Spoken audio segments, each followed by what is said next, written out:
앞뒤 좌우에 계신 분들과 함께 이렇게 인사 나누기 원하는데요. 당신은 당신의 이웃을 사랑하십니까? 이렇게 한번 인사 나누시겠습니다. 우리 옆 사람 바라보시며 당신은 당신의 이웃을 사랑하십니까? 네, 이제 물어봤으니까 대답을 해야겠지요. 우리 다시 한번 인사 나누실까요? 네, 좋은 이웃이 되겠습니다. 네, 좋은 이웃이 되겠습니다.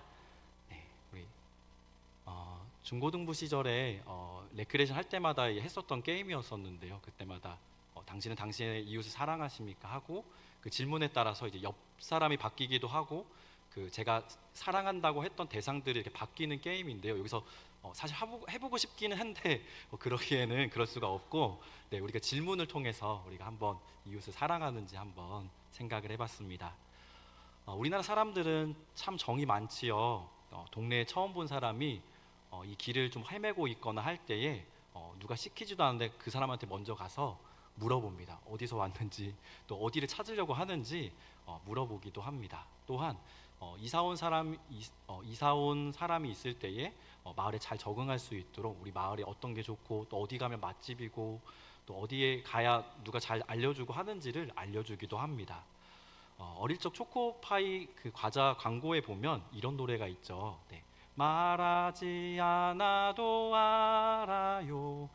그냥 눈빛만 보아도 알아. 네, 여기까지만 할게요. 네, 이웃 간에 정이 있었고 또 친구 집에 놀러 가더라도 우리 부모님, 그 친구의 어머니 또 아버지께서 밥도 주시고 또 여기 오늘은 뭐 밤이 늦었으니 자고 가라 하면서 또 집에 공간을 내어주시기도 했습니다. 그래서 하룻밤을 자고 오는 일도 너무나 익숙하게 이제 부모님들이 여겨주시고 했던 적이 있는데, 그러나 이제 1960년대가 이제 들어서면서 산업화가 있고 또 시골에 살던 사람들이 다 도시로 이사 오면서 아파트 짓고 또 이제 서로 왕래가 없어지면서 지금과 같이 이제 정의 문화가 좀 많이 사라지고 있는 것 같습니다. 저도 작년 말 이제 충주에서 3년을 지내다가 올해 이제 처음 서울로 올라와서 이제 서울살이를 한 지 오늘로 딱 2개월이 되었는데요. 아직 서울 사람이라는 느낌보다는 네, 이제 잘 적응하려고는 하는데요. 아직까지도 좀 낯선 마음이 좀 있습니다. 교회 사택으로 제가 이제 처음 이사를 와서 결심했던 것이 있었어요. 이제 제가 충주 살 때는 이제 저희 그 신혼 자금을 가지고 이제 집을 계약을 해서 이렇게 살았기 때문에 이웃주민들한테 크게 이렇게 더 신경을 쓰지 못했는데, 이제 사택으로 이사 오니까 옆에 계시는 분들이 다 아실 거 아니죠. 저기 목사가 이사 왔대라고 할 테니 이제 신경이 쓰이는 거예요. 그래서 어떻게 하면 좀 좋은 이웃으로 이분들에게 내가 다가갈 수 있을까 고민을 하다가 아내와 또 가족과 함께 마트에 가서 휴대용 티슈를 좀 사왔습니다. 그래서 거기에 이제 손편지를 적어가지고 좋은 이웃이 되겠습니다 하면서 그 손편지를 붙이고 이제 문고리를 걸을 수 있도록 리본을 예쁘게 만들어가지고 걸어드렸는데요. 이제 2개월이 지나갔지만 아직 옆집에 사시는 분하고 많은 대화를 해보지는 못했습니다. 그냥 들어가실 때 안녕하세요 하고 하시면 문이 쿵 닫혀가지고 뭐 전도는커녕 일단은 뭐 어떤 가족이 사시는지조차 알지도 못하고 있고, 또 위층이나 아래층은 더 할 말이 없고요. 네, 참 너무나 이 이웃들하고 좀 좋은 이웃이 되고 싶은데 아직까지는 쉽지가 않은 것 같습니다. 몇 년 전부터 이 아까 말씀드렸던 그 초코파이 과자의 그 광고 노래가 바뀌었습니다. 혹시 알고 계신가요? 모르셨죠? 광고 영상에 보면은 어떤 그 학생이나 또 어른이 나타나서 말하지 않아도 알아요, 이 노래가 나온 후에 갑자기 나타나서 이제는 말하지 않으면 알 수 없다고 하면서 이제는 그 따뜻한 마음, 따뜻한 사랑을, 따뜻한 정을 표현해야 알 수 있어요라고 하면서 이제 문구가 그 광고의 노래도 바뀌고 또 광고가 그 이전까지 그 초코파이가 가지고 있던 그 마인드가 많이 바뀐 것을 알 수 있습니다. 초코파이 과자의 광고의 문구가 바뀐 것처럼 우리도 이웃 간에 좀 더 사랑을 나누기 위해서 내가 사랑하고 있습니다 마음에만 간직하는 것이 아니라 그 사람에게 다가가서 따뜻한 말 한마디, 또 따뜻한 선물, 뭐 작은 선물을 나누는 것이 그들에게 우리가 가지고 있는 그리스도의 사랑을 표현할 수 있고 나눌 수 있는 방법일 것입니다. 우리가 오늘 이 말씀을 통해서 내 주변에 누가 살고 있는지, 또 그 주변에게 내가 따뜻한 말 한 번이라도 건네줬는지, 또 그 사람을 위해서 기도해줬는지 또 한번 생각해 보며, 또 이제는 이 말씀을 듣고 내가 변화돼서 그들에게 좋은 이웃이 되겠습니다라고 결단할 수 있는 귀한 시간이 되길 소망합니다. 오늘 말씀 속 선한 사마리아인 이야기는 영생에 관하여 질문한 율법 교사와 예수님의 대화에서 시작한 내용입니다. 30절의 말씀을 함께 봉독하시겠습니다. 예수께서 대답하여 이르시되 어떤 사람이 예루살렘에서 여리고로 내려가다가 강도를 만나매 강도들이 그 옷을 벗기고 때려 거의 죽은 것을 버리고 갔더라. 아멘. 예루살렘에서 여리고로 가는 길은 거리가 한 약 35km 정도가 된다고 합니다. 여기 은평구에서 한 파주까지 가시면 한 30에서 35km 정도가 되니까요. 그 정도의 거리라고 생각하시면 되는데요. 예루살렘은 해발 762m나 되는 고원에 위치한 동네입니다. 그리고 여리고는 해수면보다도 250m나 더 낮은 곳입니다. 그러니까 예루살렘은 762m에 있고 여리고는 그 아래쪽에 있으니 한 900여 미터 정도 이상은 그 높낮이 차이가 있는 것이죠. 그러니까 급경사의 길이라는 것을 알 수가 있습니다. 굴곡이 심했고 또 길 옆에는 암석들이 참 많은 곳이었습니다. 그러다 보니 도둑들이 자주 출몰해서 그곳을 여행하는 사람들의 주머니를 털어가기도 하고 그 사람들의 생명을 빼앗는 일들도 다반사였습니다. 오늘 예수님의 그 비유에 보면 한 사람이 여행을 하다가 강도를 만났습니다. 그 예수님의 비유 속 강도 만난 사람의 정체가 누구인지에 대해서 정확하게 밝히고 있지는 않지만 아마도 우리가 말씀을 통해 읽을 때 유대인이었을 것이라는 것을 추측해 볼 수 있습니다. 길을 가던 이 여행자는 모든 것을 다 빼앗겼습니다. 자신이 가지고 있었던 재물, 또 자신이 가지고 있었던 겉옷, 모든 것들을 빼앗기고 심지어 강도들은 그의 생명까지도 빼앗고자 하였습니다. 그래서 거의 초죽음 상태로 그를 해하고 나서 버려두고 떠나갔습니다. 누가복음 10장 31절에서 32절을 보시게 되면 제사장과 레위인들이 이 강도 만난 자의 주변을 걸어가고 있었습니다. 그들은 강도 만난 사람을 피해서 지나갔는데, 그러나 이들의 신분으로 볼 때 이것은 상식 밖의 행동이었습니다. 왜냐하면 제사장은 강도 만난 자의 생사의 여부를 확인하지 않았고 그냥 갔기 때문입니다. 이 행위는 결코 옳은 것은 아니었을 것입니다. 왜냐하면 이 제사장은 이스라엘 백성들을 돕기 위해서 하나님께서 특별하게 세우신 사람이었기 때문에 자신의 직무가 물론 이제 성전에서 또 제사를 관장하고 하는 일이긴 하지만 이스라엘 사람들에 대해서 내가 섬긴다라는 마음으로 그 사람들의 필요를 생각해보고 그에게 한번 다가갔어야 했을 것입니다. 그러나 그는 그렇게 행동하지 않았습니다. 또한 같은 유대인으로서도 그렇게 그 연민을 가지고 나아가지 못했습니다. 제사장이 그런 행동을 한 것은 자기도 강도 때를 만나게 될 것이 두려웠기 때문일 것입니다. 또한 그 사람이 이미 죽었을 것이다라고 판단하여서 시체를 만지게 되면 자신도 더럽혀질 것이다라는 율법 준수의 이 정신 때문이기도 했습니다. 한편 레위인도 제사장과 마찬가지로 하나님과 백성에게 봉사하기 위해서 거룩하게 구별된 사람입니다. 레위인들은 제사장보다는 지위가 낮은 사람이지만 하나님의 일을 하기 위해서 하나님께서 특별히 선택하여 부른 사람들입니다. 그렇기 때문에 이들 또한 이스라엘 백성들에게 모범이 되어야 되는 사람이었습니다. 이 레위인도 마찬가지로 제사장과 같이 그 사람을 보았지만 그에게 아무런 도움도 주지 않고 떠나가 버렸습니다. 그들 뒤로 또 한 사람이 지나가는데 그 사람은 유대인들이 경멸하고 무시하는 사람, 바로 사마리아 사람이었습니다. 사마리아인은 이스라엘이 포로로 끌려갈 때에 남은 백성이 이방인과 결혼하여 맺은 혼혈인 자손이었습니다. 유대인들은 이스라엘 백성 하나님의 선택을 받았던 사람들, 우리 계속해서 이제 아브라함 이후로부터 그 아브라함의 피를 이어받았던 사람이 아닌 이방인의 피가 섞였기 때문에 사마리아인들은 이스라엘 백성이라 하나님의 백성이라 될 수 없다라고 생각하였기 때문에 그들을 사마리아인들을 특별히 멸시하고 경멸하였습니다. 그래서 그들이 예루살렘 성전에 올라가지도 못하게 했고 이 사마리아인들은 그리심산에서 별도로 신당을 설치하고 하나님을 예배하였습니다. 그런데 무시받았던 그 선한 사마리아인이 강도 만난 사람을 보고 불쌍히 여겼습니다. 그에게 다가가서 깊은 동정심을 가지고 다가가서 그 상처에 기름과 포도주를 부어주었습니다. 그리고 응급조치를 하였습니다. 당시 기름과 포도주는 상처의 치료제로 널리 사용되던 것이었습니다. 대개 기름은 상처의 통증을 완화시켜주고 포도주는 살균 역할을 하였다고 합니다.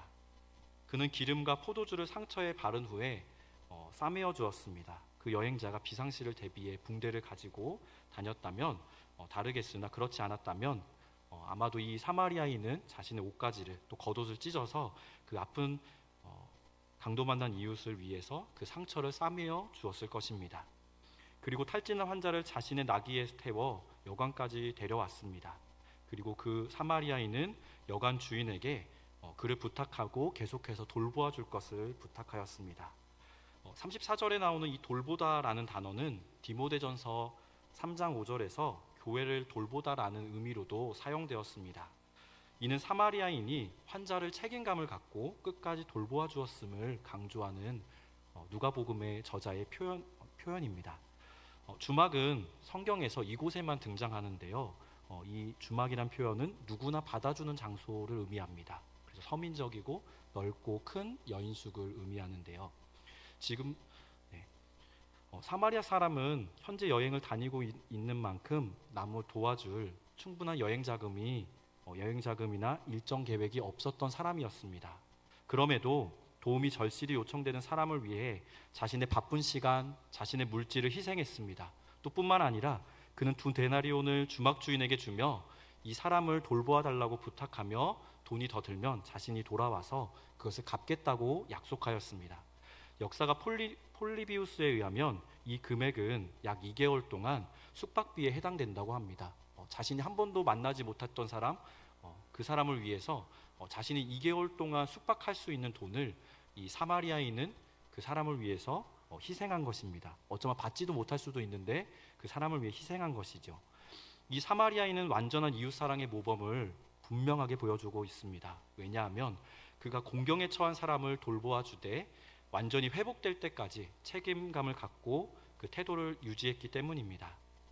옛 속담에 구제할 것은 없어도 도둑 맞을 것은 있다라는 말이 있습니다.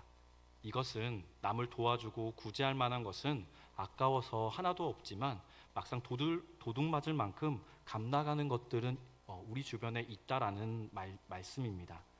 오늘 우리의 이웃사랑을 이 사마리아인과 비교해 본다면 너무나도 큰 대조를 이룰 것입니다.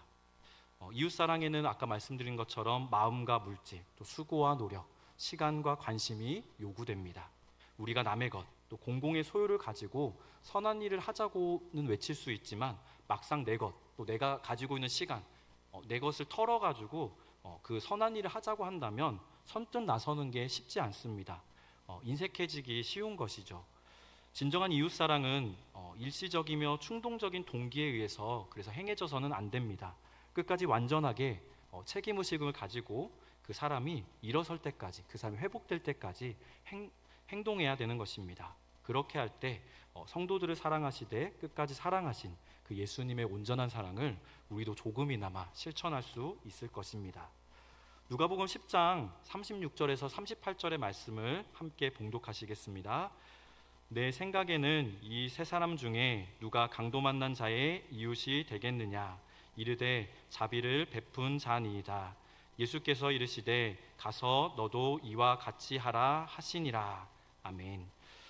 결국 이 비유를 통해서 우리는 참된 이웃이란 그 대상을 외형적인 모습을 떠나 또 언제든지 필요하다면 자신의 모든 것을 희생할 수 있는 사람이라는 것을 알 수 있습니다. 그런 까닭에 예수님께서는 강도 만난 자의 국적이나 신분 등을 밝히지 않은 것입니다. 그 사람이 그냥 단지 어떤 사람이다라고 언급하신 것입니다. 내 이웃이 누구오니까 라고 했던 율법교사의 이 질문을 통해 유대인은 이 이웃의 개념에 이방인은 포함시키지도 않았습니다. 그들에게 이웃은 동족이나 인근 내 지역에 살고 있는 동네 사람들의 한정시키는 표현이었습니다. 그런 정의에서 그 율법교사는 이웃사랑을 예수님의 관점에서 본다면 온전히 실천하지 못했던 사람입니다. 그럼에도 불구하고 그는 자신이 이웃사랑을 충분히 했다라는 것을 예수님께 자랑하고 있습니다. 율법 교사의 모습 속에서 우리의 모습을 보게 됩니다. 우리가 사람들을 조건에 따라 차등을 두어 대하기도 하고요.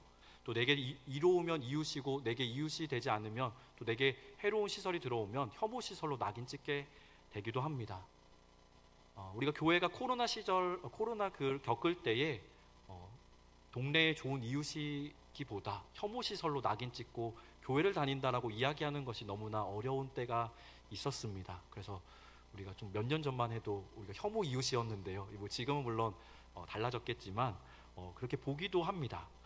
예수님께서는 이 율법 교사가 생각하고 있는 이 이웃의 개념 속에 사마리아인과 이방인이 제외된다는 것을 분명히 아셨습니다.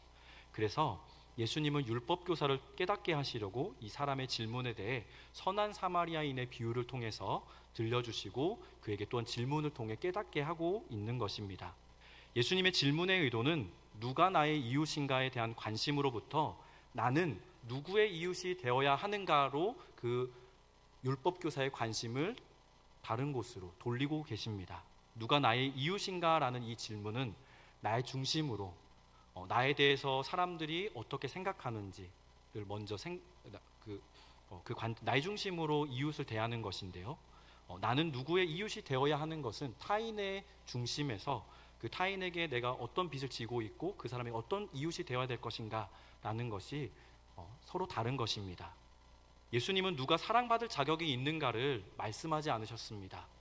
예수님은 모든 이웃이 사랑을 받을 필요가 있다는 그 말씀을 통해서 모두가 사랑받을 자격이 있다는 것을 분명하게 말씀하고 계십니다.